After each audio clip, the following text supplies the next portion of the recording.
दे धडक बेधडक आपल्या परिसरातील ताज्या घडामोडी, घटना, समस्या, विविध क्षेत्रातील सर्वदूर बातम्या पाहण्यासाठी लोकशक्ती लाईव्ह न्यूज चॅनलला सबस्क्राईब करा आणि नोटिफिकेशन मिळवण्यासाठी बेल आयकॉनला प्रेस करा।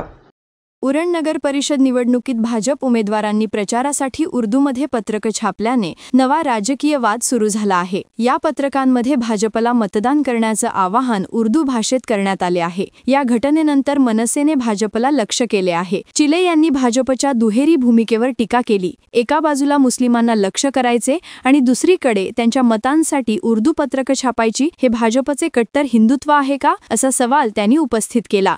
शिंदे गट, शिवसेना आणि राष्ट्रवादी मविया यांच्यात तिरंगी लढत होत आहे। त्यामुळे आता या निवडणुकीला जातीय रंग मिळत असल्याचे दिसून येत आहे। एकीकडे मुसलमानांना शिव्या घालायच्या, हिंदूंना मुसलमानांच्या विरोधात उभं करायचं, हिंदू खतरे में असं स्वतःच सरकार असताना बोंबलायचं, आणि दुसरीकडे मुसलमानांची मतं मिळावी म्हणून उरणमध्ये उर्दूमध्ये पत्रकं छापायची। हे बीजेपीचं कट्टर हिंदुत्व, आणि याचा विचार आता जनतेने करणं आवश्यक आहे। लोकशक्ती लाईव्ह साठी न्यूज ब्युरो, उरण। अशाच सच्चाई दर्शवणाऱ्या बातम्या पाहण्यासाठी लोकशक्ती लाईव्ह न्यूज चॅनलला लाईक करा, शेअर करा आणि सबस्क्राईब करा।